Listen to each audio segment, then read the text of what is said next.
Good morning, good evening, and good day. You're listening to Drama Buds, an anima podcast.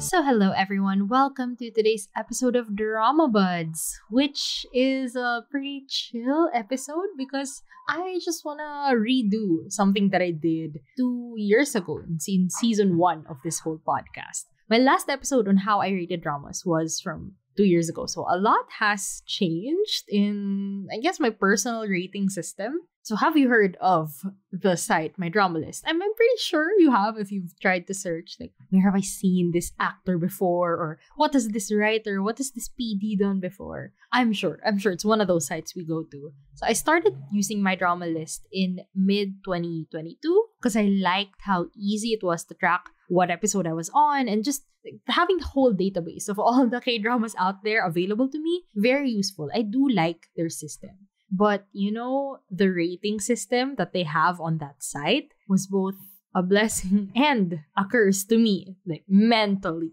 Okay, here's the part where you say, girl, you're crazy. Girl, this is a you problem. I guess as an academic achiever, back then, I want the things that I like to have a higher score and the things I don't like to have a lower score. Scores, grades, have value. And somehow I take those values a little bit too personally. That's my toxic trait. I might as well just come out and say it. Like, that's my toxic trait. It's very hard for me not to take these things personally. And it's a little frustrating on a site that a lot of people use because I don't feel like the ratings are really an accurate measurement of the show. Obviously, it's not an accurate measurement of the quality of the show. Most of the average scores are inflated. They tend to be, 8.2 and above until 9.1, or 9.2 is the highest score I've ever seen. But most of them are around 8.5 to 8.9. Like hundreds of dramas are in that range. Many of them are recent dramas. And I did notice there's this bias towards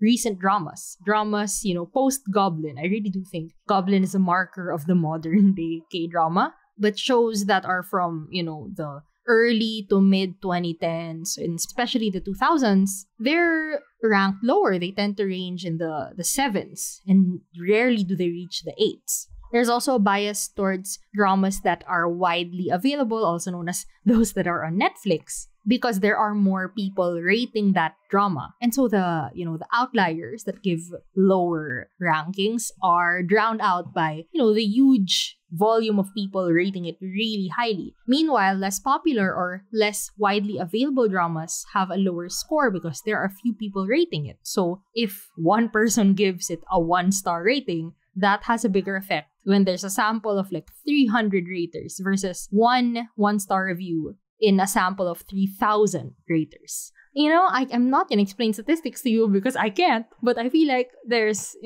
some accuracy in what I'm saying. And I'm warning you, this is entirely a me problem, but I think the criteria that you rate in reviews is weird. It's weird for me. You can just rate it without saying anything about it on your personal watch list, but you can also write a review about it and then you give it an overall score and also rate it separately on story, acting/cast, music, and rewatch value. But the overall grade is not an average of those criteria. It's a separate thing that you rate. And I do appreciate that because it means, people don't just put 10, 10, 10, 10, 10 because they want to give the show a perfect 10 rating. They can add a little bit of nuance to their individual criterion ratings. But I think personally, I just dislike how the criteria is being dictated to you when that might not even be a factor to your watching experience. Like, think about it like this. What if you didn't even notice the music in the show? Like, it did not add to your experience, nor did it detract from it. Why would you give it 10 stars on music if it was just such a non-factor or a non-issue in your entire experience? You're still forced to rate it in that aspect when it didn't even matter in the run of the show. Why would it deserve 10 stars in that aspect? let me tell you a story from my life, just so you understand where I'm coming from when it comes to, criteria and numbers and overall. When I was in second year high school, there was this English teacher who was just a notorious terror teacher because every year she handled the honors class for English. And so I was in her class and she just never gave perfect scores. She never gave perfect scores. She would give you a minus zero point 0.2 if she had to, just to not give you a perfect score. Because, it is in her mindset that nothing is perfect. So you could get a perfect score in grammar, of course, and composition, yeah. But if she felt that, you could have split this paragraph instead of keeping it all together, she'll give you a minus 0.3 in structure. Why? Why couldn't you have just given that to me? And a perfect score is such a high compliment. It should really be exceptional for it to deserve 100 or 10 stars. When I was in high school, our passing score was 75. And when I was in college, it was 65. So let's average that. It's a 70 now. 70 is a passing score. If it's not exceptional, it's just passable. It's okay. It should be 7 stars. 10 stars is not the default. That's why I'm telling you I'm crazy, guys. This is how I think. That's why I wish they didn't add, music and rewatching value or even put a not applicable. Because it just bothers me seeing a 1 on rewatch value and then still seeing 10 stars. I'm sorry. I told you this is my toxic trait. Numbers, grades, ratings, they really, they matter to me. They drive me nuts. And aside from the quantitative aspect that drives me crazy, the qualitative aspect also drives me nuts. Because if you thought that K-drama Twitter was toxic, MyDramaList comments are worse. I think it's because people don't have a character limit. They can just say anything that they want. And they are empowered by numbers. They're empowered by the fact that they can give a really low rating. Or that they can see that, oh yeah, this show is just an 8.3. It didn't even reach 8.5. It's trash or something. They exist. They really do exist. It drives me nuts. I can't stand it. But I also can't help it. There's morbid curiosity. I can't stop myself from scrolling down and reading what people are saying. And yeah, I realized that constantly having to open that site just to update, which episode I'm at or my current rating for the show, having to open that site and not being able to resist those comments, it was killing me. It was killing me mentally. And once again, you may say, girl, sounds like a you problem. And I say, yes, you're right. It is a me problem. But I cannot at the moment out journal, out reflect, out therapy, out counseling, out positive affirmations myself into not caring about numbers and grades. That was my life for 17 years. Give me a few more years to beat that out of my system, give me some time. But as of now, it's just very unhealthy for me mentally. So I started my own Notion database for all the dramas I've watched, copying the features that I liked from MyDramaList. I put my own rating, I got the year it was aired, the date I started it, the date I finished it. I separated my currently watching, my completed, the shows that I put on hold, the shows that I dropped. I even have separate tables or databases for movies, for other TV shows, like variety shows or non-K-dramas. Because it is important to me that I get the count, the total count of all the dramas I've watched, right? So yeah, today I'm just sharing the very loose criteria that I use to rate the dramas that I've watched. And in general, if you ask me, are you, purely objective, just the quality of the work itself, or do you add your personal feelings? Girl, of course I add my personal feelings to this. Come on. I do consider objective things, like the writing and the directing and the acting. But I honor my feelings. I honor my personal sentiments and my biases and everything, whether that is positive or negative.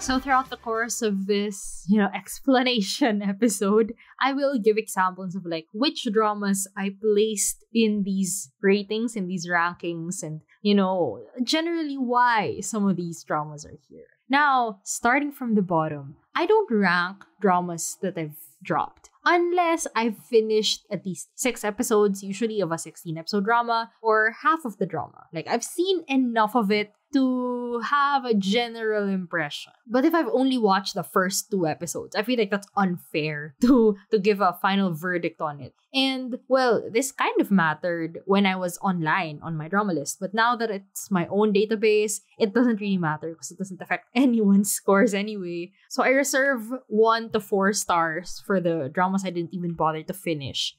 Shows like Lost, Healer, Insider, Reborn Rich, I gave him a 3 because I feel like they're okay, weren't for me. I just couldn't continue it. Happiness, I gave a 4. That's the only one I've given a 4 to because I was so close to finishing that drama. It's pretty good. I think if I actually finished it, I'd give it 7 stars, like met expectations. I think I reached episode 10, but by episode 10, I was skipping scenes. So I thought that's not a good sign. And I didn't skip scenes a lot back then when this was still airing. I didn't get invested in the characters or the romance as I thought I would.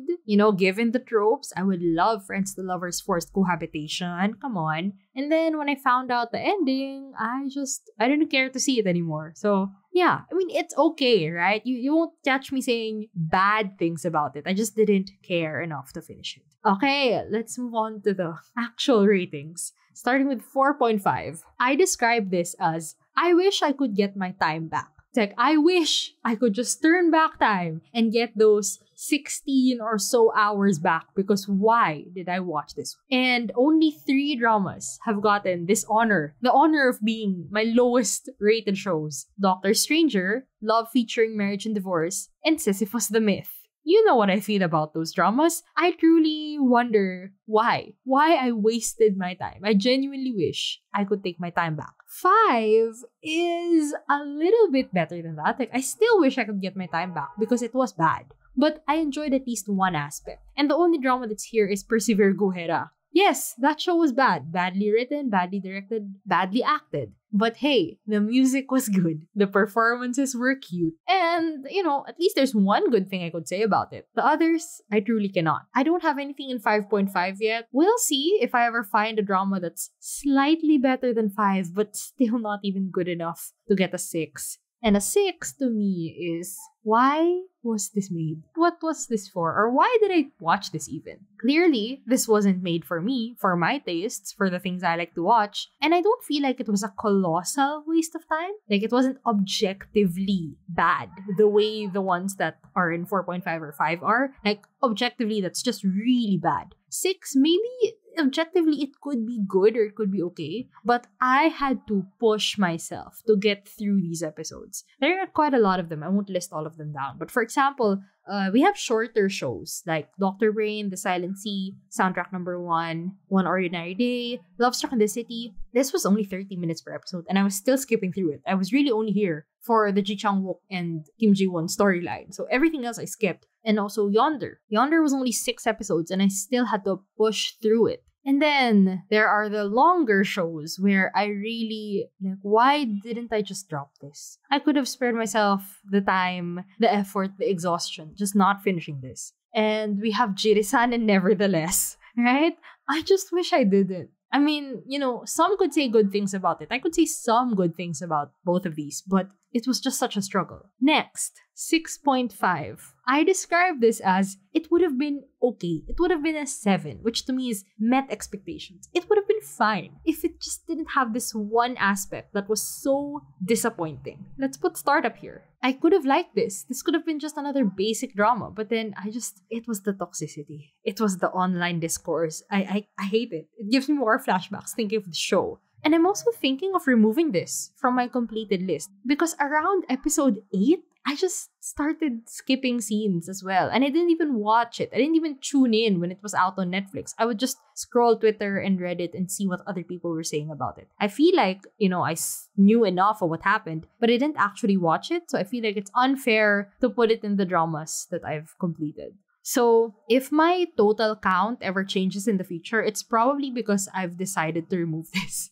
Other shows that got a 6.5. Here, Hush and Mental Coach Jekyll. I had so many good things to say about both of these shows in the beginning. And then slowly, it just lost sight of itself. And I wondered, why? Why couldn't you have stayed as good as I initially thought were? Hush had Wang Jung-min back on TV, guys. Wang Jung-min really like tugging at the heartstrings and everything in the first 4 episodes. I thought there were so many nuggets of just greatness in this, and then it devolved into just pure boredom. It was so boring. It was so slow, so boring. And then the story at the end just left me feeling nothing. So why? Why do you have to end up like this? It hurts, it hurts. And then Mental Coach Jegal, we all know. I thought it would be great. I thought it would be, the counseling drama that I wanted to see. And then the client-counselor romantic relationship.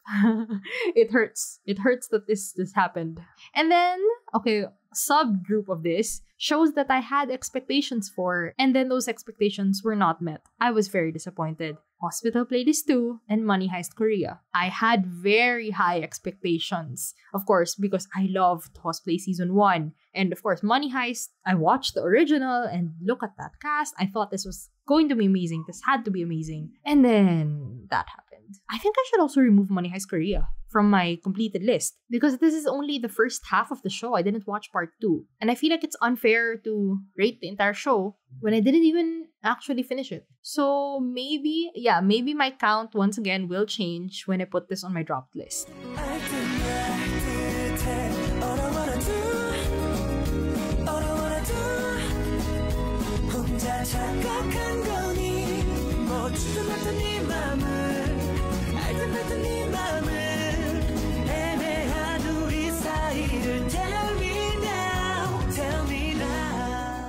So now we move on to the category of average dramas to me, or just met expectations. Most of the dramas I've watched, I checked the distribution, most of them are either in 7 or 8.5, which are discrete markers for me. So 7. This met expectations. And for really popular dramas, a lot of them are here because I get why people liked it. Wasn't for me. I didn't find it absolutely mind-blowing the way others did. But, okay, it's there. For example, Goblin Kingdom, both seasons, Beyond Evil, Vincenzo, Squid Game, The Red Sleeve, Little Women. I get it. I get why it's popular. I get why people liked it. I didn't find it amazing for those reasons. Or I disagreed, but I see why they say that. Do you get it? It's like, I acknowledge that this is popular for these reasons. And then, there's the subgroup of shows that I had higher expectations for. I thought, this is my genre, this is the setup I like, these are actors I like. Like, I should like this more, but it kind of fell short of that. But I still think, without those higher expectations, I still get the hype. It's still okay. When the Camellia Blooms, The Light in Your Eyes, Run On, Youth of May, Move to Heaven, Racket Boys, Just Between Lovers, My Unfamiliar Family. A lot of these are, the emotional slice of life shows that I thought, my God, this should be for me. I should love this. And I didn't. I didn't love them. Like My Unfamiliar Family, I held off from watching that for years. And then when I watched it, I felt, this isn't really the kind of family story I like. Or The Light in Your Eyes, I've heard so many great things, but one, I think it's Nam Joo-hyuk. I think I just have to acknowledge that I can't fully love anything he's in. And also, it just didn't click the way I wanted it to click. Move to Heaven, I thought I should be sobbing every episode for this because it is about, death and grief. And that should get to me. That does get to me very often nowadays. But once again, did I watch it at the wrong time? I don't want to try again. Racket Boys, I should have liked that. That should have been an easy 8.5, right? For easy breezy, fun, comedic squad show. But it was just too long. And I didn't love the kids enough to want to see more and more of them every single week. So, it just didn't click. And then there's a subgroup of shows that I thought were okay and met expectations, but I feel like if I rewatch them, I would like them more. And that's another Miss O, another Oh Hae-young, and Dr. Romantic. Oh, So Yoon-jin, back-to-back So Yoon-jin. Okay, maybe. Another Miss O, I really think I need to rewatch this now that I am just truly Park Hae-young, you are a crazy, crazy person. And also because I watched Transit Love 2 recently. Oh my god, you guys. Transit Love 2 is the drama of all dramas. It's not even a drama. But yeah, I now have a greater understanding of real life relationships. And I think another Oheyong was just showing something to me 2 years ago that I wasn't ready for. I wasn't ready to see that yet. I didn't understand it yet. But now I will have a different opinion on it. I'm sure. So maybe Dr. Romantic I will rewatch in preparation for Dr. Romantic 3. It's coming, guys. Okay. Now, 7.5 and 8, there's a very small distinction, and it's in the way I talk about it. 7.5 is like a 7, but there's some good aspect to it. There's something a little bit more enjoyable about it. Or something that I really enjoyed at the start of it. I enjoyed a huge chunk of it, but it kind of fell off somewhere in the middle. And then 8 is like, it could have been an 8.5, but there is an aspect that was a little disappointing. We'll get to the 8s later. 7.5, once again, it met expectations, and there's just an aspect of it that I really enjoyed, or I did love a part of it, maybe at the start. For example, we have Strangers from Hell, which was very weird, a little bit of nothing. I think it was a lot of just atmosphere and acting and directing, but when I look at the story itself, it's not much. Signal, I thought, lost the ending. It lost its grip on the ending, but it was gripping, throughout the whole experience. 365 Repeat the Year, I wasn't completely thrilled by it, but it is one of the few time shenanigans show that actually holds up and makes sense. Hotel de Luna is a basic drama. It's very basic, but I did enjoy it. It was enjoyable. And then there are the shows that, yeah, I really enjoyed the beginning, but somewhere in the halfway mark, it just became bleh.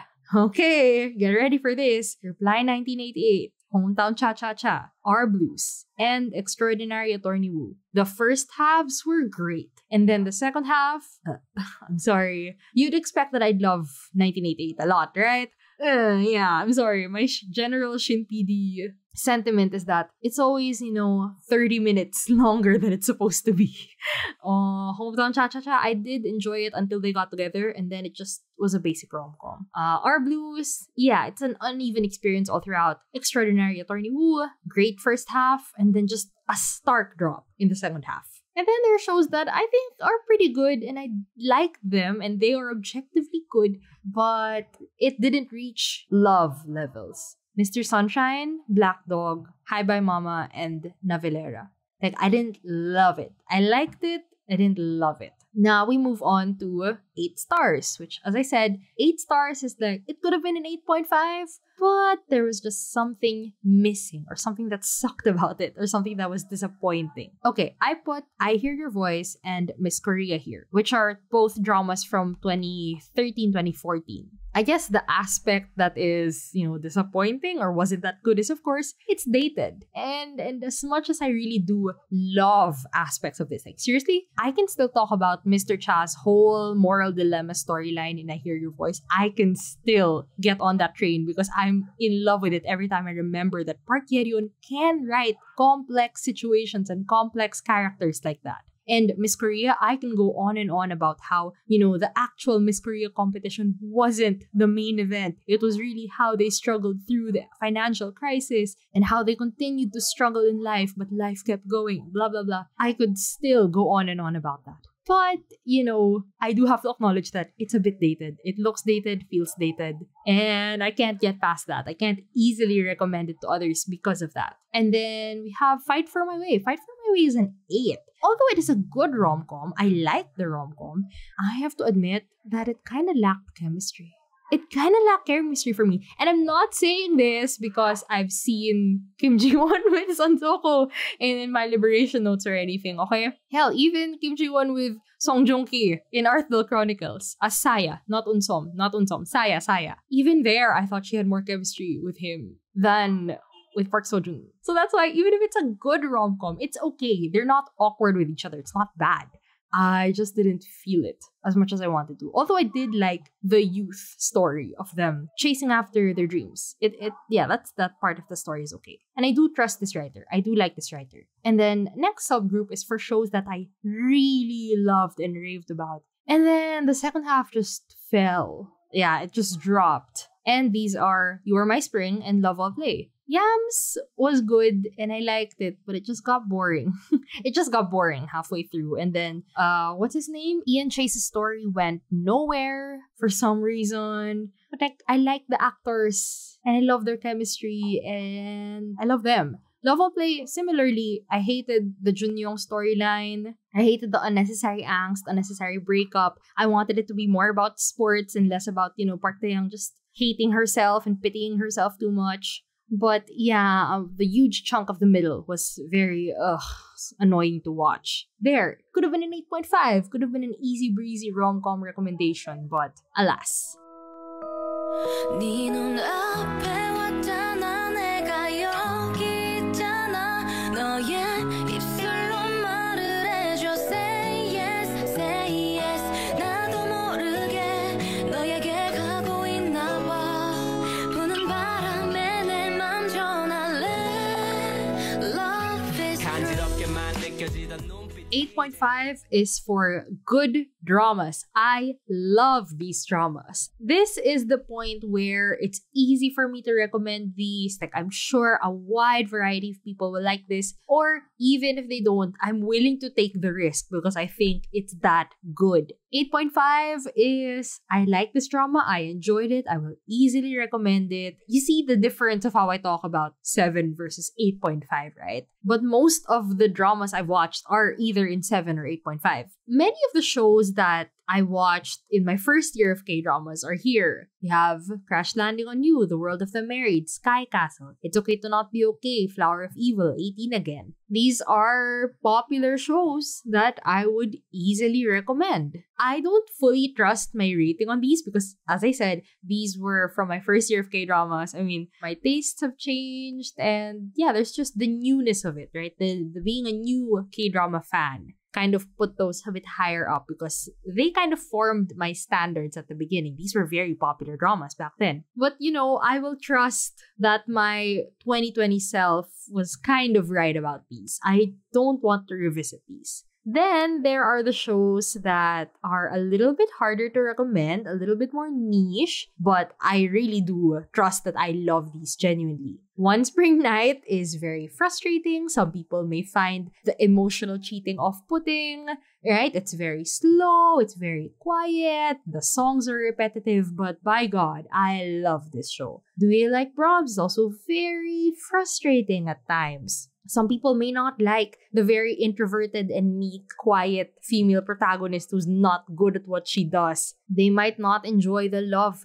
triangle / square / six-sided figure, okay? There are a lot of characters involved in this. And yet, this was my first, or one of my first ongoing shows that I really, really adored. Unicorn is comedy, okay? This is not for everyone. But I really, really love it and I wish more people could have access to it. And then, next subgroup is for shows that, yeah, I do acknowledge that there are some flaws here, some glaring flaws, and yet, the emotions I feel for these shows are so extreme that I do trust that this is an 8.5. We have Moon Lovers Scarlet Heart Rio. Come on. I gotta acknowledge it. It's my Filipino heritage to love this drama, okay? And Arthville Chronicles, which is very off-putting to a lot of people, but trust me, this is the saguk. This is my saguk. Now, 9 stars. There are, I see 2 categories here. There's really, really high-quality dramas that I love, but just lacked a little bit that I need for 9.5. And then there are the not as universally praised dramas, but I stand by them. I stand by the opinion that these are high quality dramas. So for the first subgroup, the obviously high quality ones, we have Hot Stove League, Stranger and Stranger 2, Life, Designated Survivor 60 Days, Through the Darkness, and Mother. I mean, high quality, right? Nothing to say. These are high quality dramas. And then the second subgroup is for more questionable ones, but trust me, when I say this is good, I mean this is good. It's Okay, That's Love, Be Melodramatic, Yumi Cells, Idol the Coup. Yes, it's a 9. It's a 9 to me. It's a 9 to me. I don't care what anyone says. It's a 9 to me. Inspector Coup and $1 Lawyer. These are more questionable 9s to other people. I mean, if we're talking about comparing it to the other 9s in this category, but I believe that these are high quality dramas. I stand by that. And 9.5, this is a very touchy rank for me because it's just, there's something special about this drama that is unforgettable and slash or worth watching again and again. Like, there's just something about it. And yet, it lacks what I need for it to be 10 stars, which we'll talk about later. There are only 3 that are in this rank. Many have, gone up and down and up and down. But only 3 have remained here as of this moment. Dr. Romantic 2, which is a plot-driven drama that every time I watch it, I still feel thrill. I still feel investment because it's a plot-driven drama with great character arcs. Live is tough to watch, but I feel the compulsion to come back to it every now and then because I do really love how complex and layered these characters are, even if it involves going through how much they've suffered in life. And my recent addition is Recipe for Farewell. I haven't discussed this much on the podcast yet, but this got me crying 9 out of 12 episodes. It depicted grief and love and acts of service in such a real way. It's the interpretations I have and the meanings and themes that I could extract from this show are so layered and entangled that it would take me forever to even start unraveling it. It's so close to 10. All of these are so close to 10.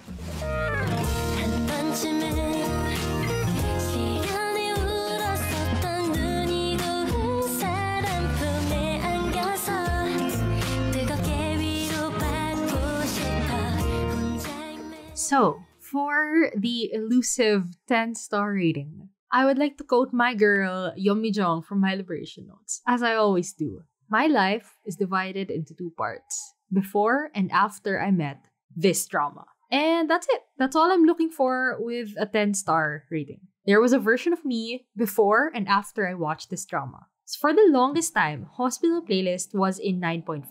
Because I always took into account how much I disliked Hospital Playlist 2, how, I love this show, I love the first season so much, but I was so disappointed. And so I feel like, the conclusions to the stories that I wanted to see in season 1 didn't feel satisfying anymore because I disliked the second season so much. But then I realized, let's just ignore the second season. Let's just ignore that even happened. Hospital Playlist season 1 kept me going, girl. It kept me through the first year of the pandemic, waiting for that second season. And I just kept going back to these episodes over and over again. Sometimes when I'm sad, I'd watch an episode and cry. Sometimes when I'm happy, I watch an episode and maybe still cry. I love this show. I love these characters. I could, go on and on about, oh yeah, in this episode, this is when they had a patient who was Songwa's old classmate in high school, blah, blah, blah, blah, blah. The way I memorize every single plot event, every single scene that's in My Liberation Notes now, that's how much I memorized everything that was in Hospital Playlist season 1. I love that show, and I feel like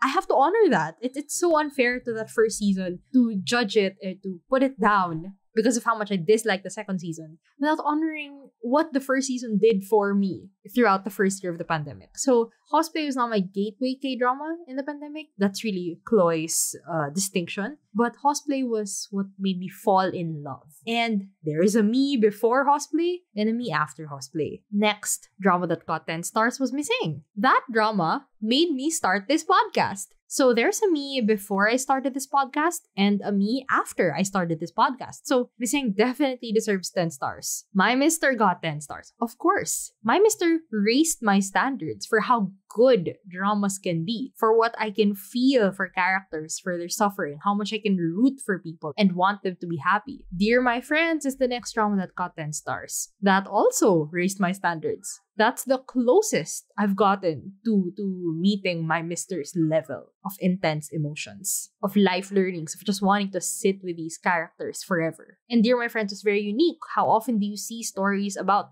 elderly people and their long lives of struggle and love and happiness and resentment and loyalty to one another? The next drama that got 10 stars was Pachinko. It took almost a year or over a year for me to get another 10-star drama. Although Pachinko is not technically a K-drama and the story isn't done, we're still getting season 2 and knowing what's going to happen based on the book, yeah, there's a lot more that they could do and a lot more that they'll probably add. I get it, but like the way they weave this whole story together was fantastic on its own without even needing to know how it compared as an adaptation of a book. And of course, the most recent drama I gave 10 stars to is My Liberation Notes. I don't even do I even want to talk about this? You know what's up. If you don't know, you haven't been listening to this podcast enough. But yeah, My Liberation Notes is my most recent 10-star drama. And yeah, I still can't shut up about it. Unfortunately, it's 2023. I still can't shut up about it. We are approaching its 1-year anniversary, guys. And yep, nothing is even coming close. But, I don't put any pressure on the dramas I watch to reach that level. I just hope that it comes to me when it comes to me. And I'm looking forward to discovering a new version of myself after yet another drama, whenever the next 10-star drama comes to me.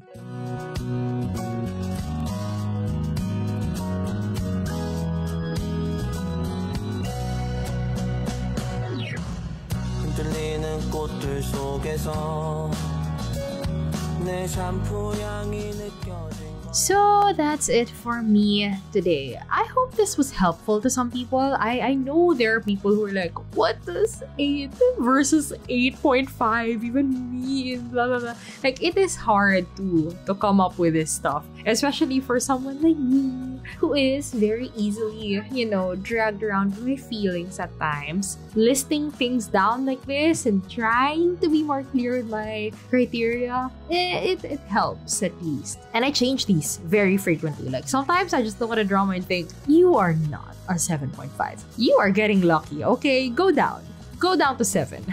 It's happened a lot when I revisit my rankings. But yeah, I hope this was helpful to some people. Feel free to adapt the system however you want. I know I'm really just crazy. I'm just very crazy over numbers. So this is just me being crazy. I've declared my toxic trait. I'm working on it. But please understand, give me some time to not be so type A about ratings. But yeah, I will stay very far away from MyDramaList comments and ratings. I should probably stay away from K-drama Twitter as well. Like, it's just not healthy, babes. It's just not. But yeah, it was really fun revisiting some of the old dramas I haven't talked about in months and years. And I hope you enjoyed listening to this one. Thank you so much for listening, and I'll see you soon.